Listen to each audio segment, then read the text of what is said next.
नमस्कार, बहुत स्वागत है आपका न्यूज 18 उत्तर प्रदेश उत्तराखंड देख रहे हैं। मैं हूं विकास ब्रजेश। नैनीताल के धारी में एक और महिला की जान गुलदार ने ले ली। गांव के पास काम कर रही महिला की गुलदार के हमले में मौत हो गई।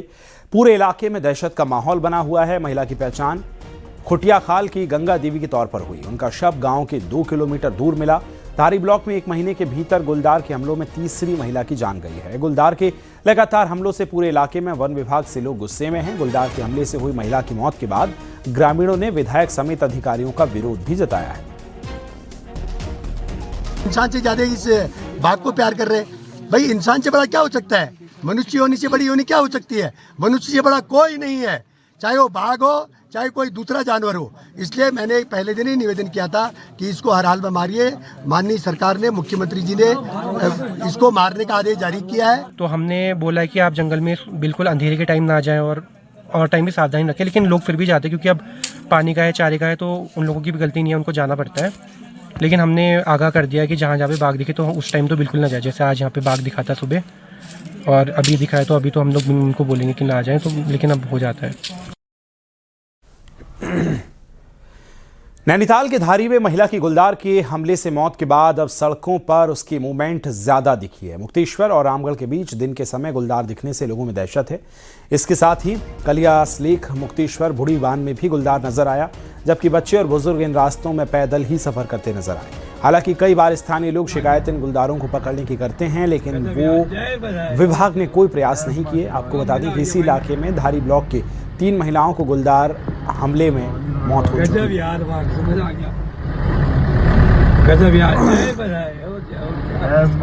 मजा आ गया भाई। शासन प्रशासन की गलती है या सरकार की गलती है, आप मुझे बताएं। मुझे समझ में नहीं आ रहा है। घटना एक से एक होती जा रही है, चाहे धारी की बात हो या फिर रामगढ़ की बात हो, ओखलकांडा की बात हो। क्या कहते हैं, अब हम ये बताएं। अब बात जैसे कही जा रही है कि वन विभाग द्वारा कहा जा रहा है कि जंगलों में मत जाओ, और क्या कहते हैं जंगलों में मत जाओ। अरे मुझे समझ में नहीं आ रहा है, तो ये महिलाएं जाएंगी कहाँ? रामनगर के पीरू माजरा में स्टोन क्रेशर परिसर में खड़ी गाड़ी में 2 लोगों की मौत हो गई। बताया जा रहा है कि उत्तर प्रदेश के संभल से स्टोन क्रेशर से सामान लेने के लिए ये लोग गाड़ी लेकर आए थे, जो रात के 1 बजे पहुंचे, जिसके बाद वो गाड़ी में ही सो गए। सुबह वक्त जब ठंडा लगा तो उन्होंने गाड़ी में पेट्रोमक्स जला ली। बंद गाड़ी में उन्हें गर्मी से नींद आ गई। थोड़ी देर में पेट्रोमक्स से निकली गैस से दोनों की मौत हो गई।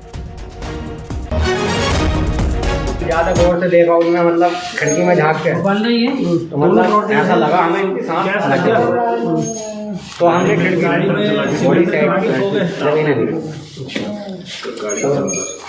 तो दोनों खत्म हो गए? हाँ जी। तो अस्पताल लेकर आए हो? अब हाँ, अस्पताल ले गए। नैनीताल के भीमताल हल्द्वानी रोड पर एक बड़ा सड़क हादसा हुआ। 20 लोगों से भरा टेम्पो ट्रेवलर खाई में गिर गया। खाई में घायलों को निकाला गया, साथ ही सभी घायलों को अस्पताल भेजा। फिलहाल सभी यात्री सुरक्षित बताए जा रहे हैं।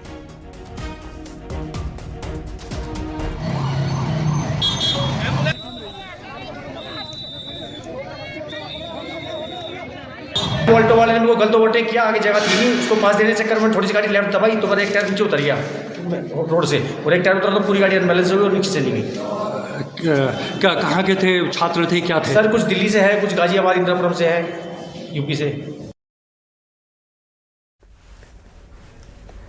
सरकार के कड़े रुख के बावजूद हरिद्वार में ओल्ड इंडस्ट्रियल एरिया से लगे राजाजी टाइगर रिजर्व में मजार का मामला सामने आया। सवाल उठता है कि जहां स्थानीय लोगों को तक को पार्क में घुसने की अनुमति नहीं है, वहां मजार किसने और कहां से बना दिया।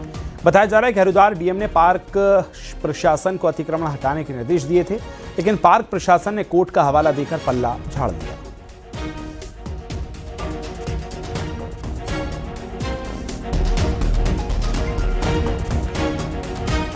चंपावत के टनकपुर बैराज में प्रशासन ने अतिक्रमण के खिलाफ अभियान चलाया। इस दौरान अवैध रूप से बनी 6 दुकानों को तोड़ दिया। एनएचपीसी की शिकायत के बाद प्रशासन ने अतिक्रमण कर बनी दुकानों को जेसीबी मदद से एनएचपीसी की जमीन पर लंबे समय से अवैध तरीके से ये दुकानें बनी थी। तहसीलदार जगदीश नेगी की अगुवाई में यह अभियान चलाया गया।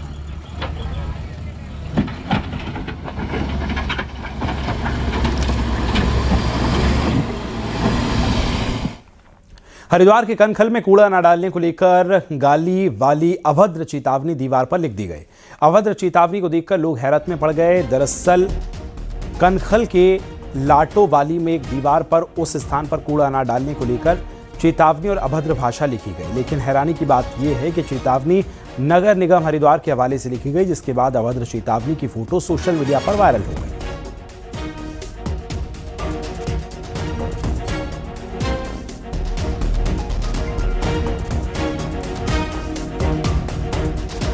देहरादून में सीएम पुष्कर सिंह धामी से रविवार को मुख्यमंत्री कैंप कार्यालय में कई बीजेपी विधायकों ने मुलाकात की। अंकिता भंडारी केस में सीबीआई जांच को लेकर सीएम धामी का आभार जताया।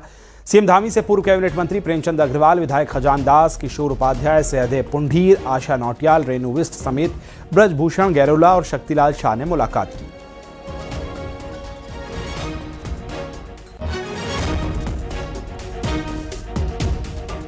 अंकिता भंडारी हत्याकांड मामले में देहरादून में संयुक्त संघर्ष समिति के प्रस्तावित बंद का असर बेहद सीमित नजर आया।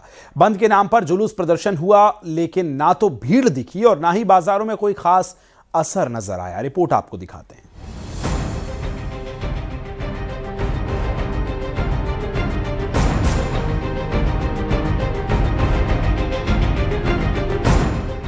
अंकिता भंडारी केस में सीबीआई जांच कराने की घोषणा सरकार पहले ही कर चुकी है। लिहाजा रविवार के लिए जब बंद का ऐलान किया गया तो प्रांतीय उद्योग व्यापार मंडल और दून उद्योग व्यापार मंडल ने पहले ही अपने हाथ पीछे खींच लिए थे।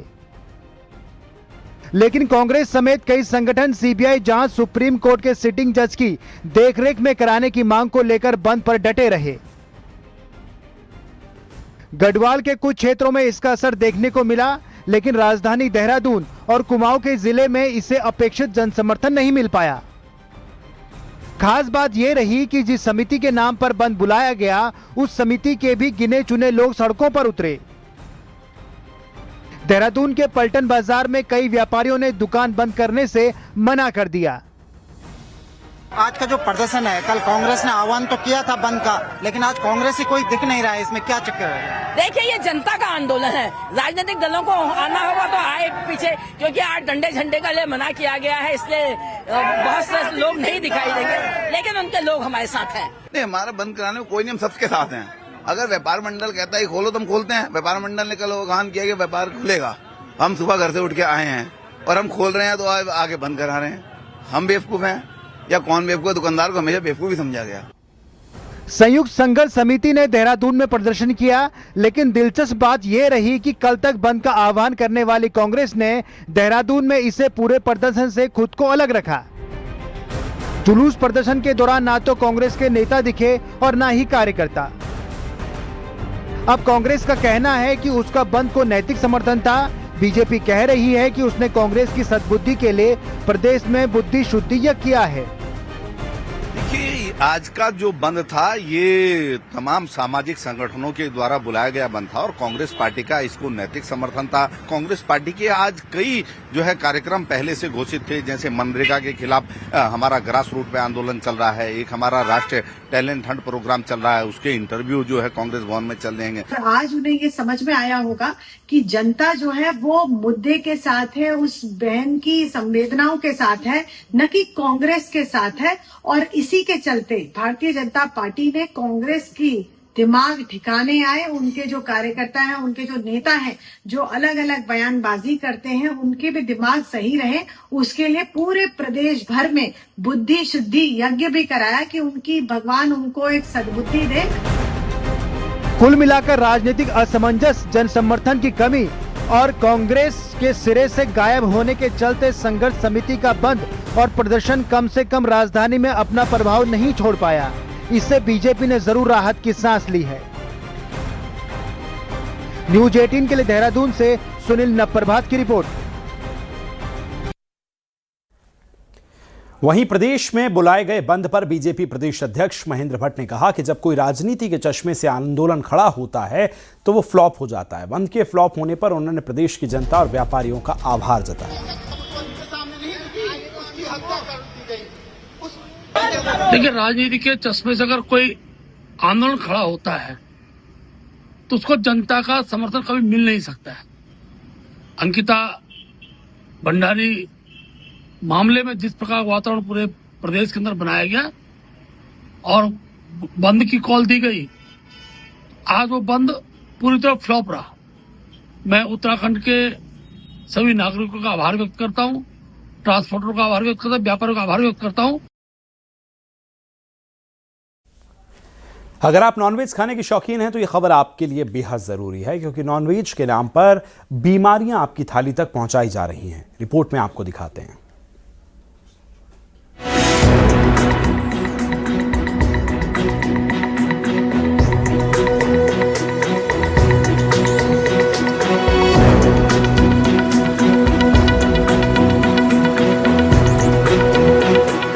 हरियाणा नंबर की ये गाड़ी देहरादून में मुर्गियों की सप्लाई देने के लिए आई है, लेकिन गाड़ी के अंदर का नजारा होश उड़ा देने वाला था।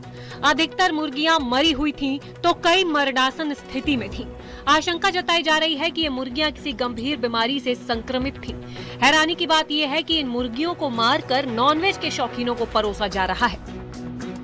औरों का तो नहीं कह सकता, मैं खुद नॉनवेज लवर हूँ, मैं नॉनवेज खाता हूँ। अगर मैंने कोई नॉनवेज खाया और मुझे पता चला ये मुर्गा बीमारी से मरा हुआ था और वो मैंने खा लिया, तो ये मेरे स्वास्थ्य के लिए बहुत हानिकारक होगा। इसी तरह आम जनता भी नॉनवेज खाती है और मरे हुए बीमारी से मरे हुए मुर्गे अगर ये देहरादून में आ रहे हैं, उत्तराखंड में आ रहे हैं और यहाँ की आम जनता, आम लोग, हम लोग सब खा रहे हैं, तो ये हमारे स्वास्थ्य का बहुत बड़ा खिलवाड़ है। देहरादून में ही करीब 400 से अधिक नॉनवेज की दुकानें संचालित हो रही हैं, जहां चिकन, मटन, फिश सहित अन्य नॉनवेज बेचा जाता है। इन दुकानों को नगर निगम लाइसेंस तो देता है, लेकिन देहरादून में कोई भी अधिकृत स्टॉलर हाउस नहीं है। जाहिर है कि ये नॉनवेज के लिए बड़ी संख्या में मुर्गों और बकरों की कटान बाहर हो रही है और बाहर से ही इन्हें यहाँ लाया जा रहा है। लेकिन नियमों के मुताबिक नगर निगम को नॉनवेज दुकानों और मांस की सप्लाई पर निगरानी रखनी होती है, लेकिन आरोप है कि लंबे समय तक अधिकारियों ने आंख मूंदे रखी और बिना किसी जांच के बीमार मुर्गों और बकरों का मांस देहरादून के बाजार पहुंच रहा है।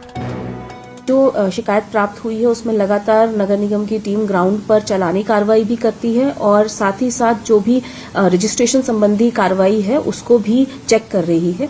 तो प्रयास किया जा रहा है कि क्योंकि ये फूड सेफ्टी का इशू है, तो इसमें खाद्य सुरक्षा विभाग के साथ में भी समन्वय बनाते हुए सारी कार्रवाई आगे की जाए। मेरे संज्ञान में नहीं था, आपके ने बताया है, तो इसमें हमारा विभाग और जो जनपद के अधिकारी है उनको निर्देशित किया जाएगा कि वो 1 to 1 दुकान जा करके चेक करें और इस तरीके से कोई भी अनियमितता पाई जाती है तो उनके खिलाफ फूड सेफ्टी एक्ट के तहत कार्रवाई करें। भले ही नगर निगम अब कार्रवाई की बात कर रहा हो, लेकिन ये भी सच है कि अभी तक मानकों के अनुरूप नॉनवेज लोगों तक नहीं पहुंच रहा था और ऐसे असुरक्षित मीट से लोगों की सेहत के साथ खिलवाड़ हो रहा था। अब भले ही नगर निगम की आंखें खुली हो, लेकिन कहां तक उसकी नजर जा पाएगी ये अलग बात है। सतेंद्र बर्तवाल, न्यूज़ 18, देहरादून।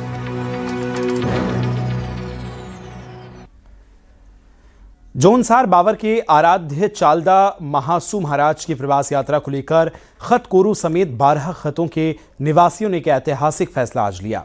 अब महासू महाराज की प्रवास यात्रा में बलि प्रथा बंद होगी। देवता के भंडारे में शुद्ध गाय के घी से बना प्रसाद ही परोसा जाएगा। इसके लिए 8 क्विंटल घी का इंतजाम किया गया है। ग्रामीणों की इस पहल ने पूरे क्षेत्र में एक नई मिसाल कायम की है। स्थानीय लोगों का मानना है कि जौनसार में घी देना सर्वोच्च सम्मान का प्रतीक है। इस पहल से न केवल कुप्रथाओं पर लगाम लगेगा, बल्कि समाज में सात्विकता और आध्यात्मिकता की ऊर्जा का संचार भी होगा। चालदा महाराज के जागरण में जब महाराज का कार्यक्रम होगा, उस समय मांस मदिरा न परोस करके पवित्र चीज घी, शुद्ध घी में जो प्रसाद बनेगा और थालियों में भी घी का परोसना जरूरी कर दिया है। 12 खतों की मीटिंग हुई, उसके बाद खत कोरू के लोगों ने निर्णय लिया कि इस बार हम कोई मांस मदिरा, जो हमारा भंडारा बनता है उस पर कोई मांस मदिरा नहीं होगा, बल्कि जो प्रसाद बनेगा वो भी शुद्ध गाय के घी में बनेगा और जो लोग वहाँ आएंगे बाहर से लोग, उनके लिए भी भंडारे के साथ साथ घी परोसा जाएगा। और इसके लिए विधिवत खत वालों ने लगभग 8 कुंटल घी की व्यवस्था की है। ज्योतिर्मठ नगर के सुनील क्षेत्र में नशा मुक्ति की दिशा में ग्रामीणों ने एक ऐतिहासिक और ठोस कदम उठाया। खुली बैठक आयोजित में सर्वसम्मति से गांव में नशीले पदार्थों के सेवन और वितरण का पूर्ण प्रतिबंध लगाने का प्रस्ताव पारित हुआ। इस नए नियम के अनुसार अब सुनील क्षेत्र के अंतर्गत होने वाले किसी भी सामाजिक धार्मिक कार्यों एवं शादी समारोह में शराब सहित किसी भी प्रकार के मादक पदार्थों का सेवन अब पूरी तरह से वर्जित होगा। अन्य दैविक कार्यों में शराब का उपयोग नहीं करूंगा। अगर मेरे द्वारा शराब या अन्य कोई नशा उपयोग किया जाता है या करवाया जाता है तो मेरे खिलाफ वार्ड सभासद व महिला मंगल दल द्वारा जो भी कार्रवाई की जाएगी उसका मैं स्वयं जिम्मेदार रहूंगा। धन्यवाद। हरिद्वार में प्रतिबंधित चीनी मांझे से 2 युवक घायल हो गए। घटना ज्वालापुर कोतवाली क्षेत्र के सीतापुर फ्लाईओवर के पास की है। यहां बाइक सवार 2 युवक चीनी मांझे की चपेट में आ गए और अनियंत्रित होकर गिर गए। सड़क पर गिरने से युवकों को चोट आई और वहीं बाइक चला रहे युवक के गले पर भी मांझे के घाव हो गए। पुलिस ने स्थानीय लोगों की मदद से घायलों को अस्पताल भेजा है। कितने लोग हैं? 3 लोग हैं। तीनों व्यक्ति घायल हैं। पहाड़ों में विदेशी फल कीवी के उत्पादन की अपार संभावनाएं हैं। ऐसे में बीते सालों में पिथौरागढ़ में कीवी का रिकॉर्ड उत्पादन हुआ है। वहीं अब इसे और आगे बढ़ाने का काम ठोस प्लानिंग के साथ किया जा रहा है। इस रिपोर्ट में आपको दिखाते हैं।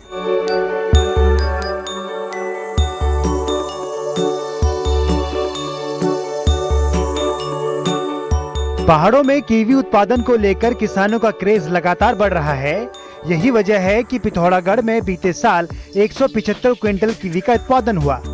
फिलहाल यहां 54 हेक्टेयर जमीन पर कीवी का उत्पादन अलग अलग किसान कर रहे हैं, लेकिन अब उद्यान विभाग कीवी के उत्पादन को बढ़ाने के लिए नए प्लान पर काम कर रहा है। इस प्लान के मुताबिक गंगोलीहार तहसील की फोकस क्रॉप कीवी को रखा गया है। कीवी उत्पादन के लिए यहाँ 39 हेक्टेयर का गार्डन भी तैयार किया जा रहा है। गंगोलीहाट का एरिया है, उसकी जो फोकस क्रॉप है वो हमारी कीवी है। तो इस कीवी में जो है कि हमारी ओर से इसमें क्लस्टर बनाया जाएगा, जिसमें कि इस बार हमें 39 हेक्टेयर का टारगेट मिला हुआ है। इसके सापेक्ष अभी हम लोगों ने 25 हेक्टेयर में तो किसानों को इसमें मनवा लिया है, जो कि एफपीओ के पार्ट होंगे। कीवी के उत्पादन के लिए फार्मर उत्पादक संघ का भी गठन कर दिया गया है। यही नहीं, किसानों को मनाकर जमीन की चकबंदी भी की जा रही है। उद्यान विभाग किसानों को तैयार कीवी गार्डन दे रहा है, साथ ही मार्केटिंग के एक्सपर्ट भी किसानों की मदद कर रहे हैं। सरकार भी पहाड़ों में कीवी उत्पादन पर 70% की सब्सिडी दे रही है, जिससे किसानों की राह काफी आसान हो रही है। कीवी की अच्छी उत्पादन हुआ है, करीब 50 से 80 किलो का उत्पादन हुआ है। कीवी का उत्पादन जो है इसमें जंगली जानवर और क्या कहते हैं बंदर, लंगूर इसको नुकसान नहीं पहुंचाते हैं, इसलिए ये हमारे लिए बहुत फायदेमंद रहता है और ये मार्केट में भी इसका अच्छा रेट मिल जाता है हमको। आज के डेट में मैं अभी हिमाचल से रेड कीवी लाया हूँ। जब मैंने वहाँ पर देखा तो एक दाने का रेट 100 से ऊपर को था, वो घर में दे रहे थे। और उसके लिए हमारे क्लाइमेट यहाँ इसको महत्वपूर्ण है, हमारे क्लाइमेट शूट कर रहा है, हिमाचल से भी अच्छा है।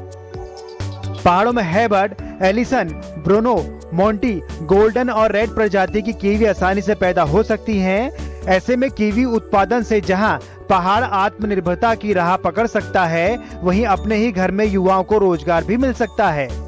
न्यूज 18 के लिए पिथौरागढ़ से विजयवर्धन उप्रेती की रिपोर्ट।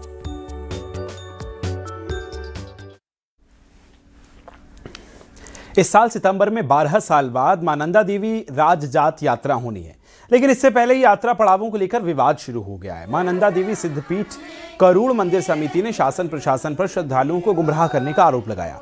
समिति का कहना है कि मां नंदा मायका चमोली का करूड़ गांव है, जहां मां नंदा सिद्धपीठ स्थापित है। यहीं से मां नंदा देवी की जात की शुरुआत होती है, लेकिन प्रशासन एक एनजीओ के कहने पर इसे नौटी गांव से शुरू होना दिखा रहा है। इसके अलावा नंदा जात यात्रा के कई पड़ावों को भी छोड़ दिया गया है।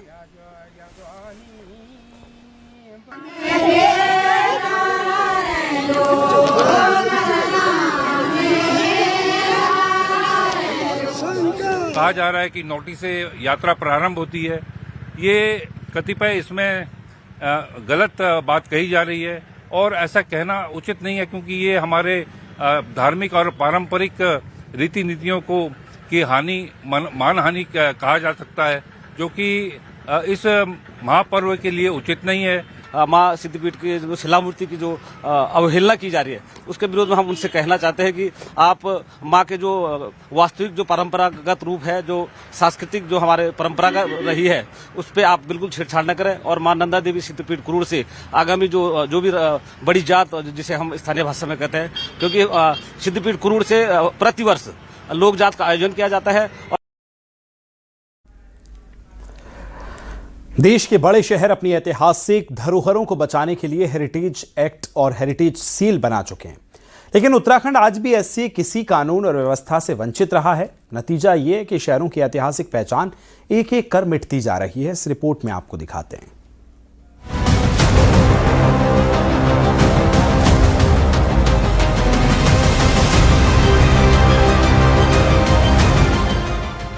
हर बड़े नगर निगम में एक हेरिटेज सेल होती है जो किसी भी नए प्रोजेक्ट से पहले ये जांच करती है कि जिस जगह पर निर्माण होना है वहाँ कोई ऐतिहासिक इमारत, धरोहर या पुरातात्विक महत्व तो नहीं। लेकिन देहरादून नगर निगम ऐसा नगर निगम है जिसके पास आज तक न तो कोई हेरिटेज सेल है और न ही हेरिटेज एक्ट के तहत कोई ठोस व्यवस्था। इसी लापरवाही का नतीजा है कि ऐतिहासिक महत्व की इमारतें बिना लिस्टिंग और बिना अध्ययन के तोड़ी जाती रही हैं। एक्सपर्ट्स का कहना है कि किसी भी शहर की पुरानी इमारतों की लिस्टिंग करना सबसे जरूरी कदम होता है। तो ऐतिहासिक महत्व की इमारतों को चिन्हित किया जाना चाहिए, जिसको हम लिस्टिंग बोलते हैं। तो एक यूनेस्को ने एक फॉर्मेट दिया है, उस फॉर्मेट के बेसिस पे इन सभी इमारतों का छोटी छोटी चीज़ें जो गेटवे होते हैं, कुएं होते हैं, उनका भी लिस्टिंग होता है। तो लिस्टिंग, पुराने पेड़ों का भी लिस्टिंग होता है, तो वो लिस्टिंग करनी चाहिए। और कोई भी नया प्रोजेक्ट लेने से पहले सुनिश्चित करना चाहिए कि वो इमारत का कोई ऐतिहासिक महत्व तो नहीं है जिसको तोड़ा जा रहा है। देहरादून में घंटाघर क्षेत्र, मनसाराम बिल्डिंग, फ्रॉम बिल्डिंग, पुरानी कचहरी और राजपुर रोड की इमारतें, ये सभी शहर की पहचान थी। लेकिन संरक्षण के अभाव में कुछ इमारतें तोड़ दी गई और बाकी आज भी खतरे में है। वर्तमान में धरोहर संरक्षण के संबंधित जो कार्य हैं वो विकास कार्यों के दौरान भी उसको जो प्रस्ताव प्राप्त होते हैं उसको उस पर कार्य योजना तैयार की जाती है और साथ ही साथ एनकैप और अन्य जो हमारी योजनाएं हैं उनमें भी हरितीकरण, जैसे गांधी पार्क का भी अभी वर्तमान में कार्य चल रहा है, तो इन सब को भी मद अनुसार जो डिफरेंट हेड्स में अलाउड है उसके अनुसार कार्य योजनाएं समय समय पर तैयार की गई। सवाल यह कि राजधानी देहरादून के पास जब न हेरिटेज एक्ट है न हेरिटेज सेल, तो क्या दून की पहचान कंक्रीट की नई इमारतों में दबकर रह जाएगी? आने वाली पीढ़ियां अपनी विरासत को क्या सिर्फ तस्वीरों और फाइलों में ही तलाशती नजर आएंगी? सत्येंद्र बर्तवाल, न्यूज़ 18 देहरादून।